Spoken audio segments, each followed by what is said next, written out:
Hello friend, আবার চলে এসেছে একটা নতুন ভিডিও নিয়ে। আমারই ভিডিও। আগের ভিডিওতেই বলেছিলাম গতকাল আমরা তারকেশ্বর গিয়েছিলাম। প্রতি চৈত্র মাসেই আমরা তারকেশ্বর যাই বাবার মাথায় জল ঢালতে। এইবারও গেছিলাম বাবার মাথায় জল ঢালতে। এটা হচ্ছে নিমাই তীর্থর ঘাট। আমরা প্রতি বছরই এই ঘাটে এসে গঙ্গা থেকে জল, এই শেওড়াফুলি ঘাট থেকে জল নিয়ে বাবা মহাদেবকে সুন্দরভাবে স্নান করায়, তারপরে ফুল দিয়ে সাজসজ্জিত করি, ধূপধুনা দিয়ে পুজো দিই, তারপরে আমরা সেখান থেকে বাবার নাম করে আমরা রওনা দিই। এটা প্রতি বছরই করে থাকি আমরা।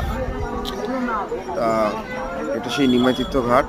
দেখো, আমি এখানে প্রতি বছরই আসি। আর তারকেশ্বরটা এতটাই প্রিয় যে প্রতি বছর আমরা এই চৈত্র মাস ও শ্রাবণ মাসে এসে থাকি।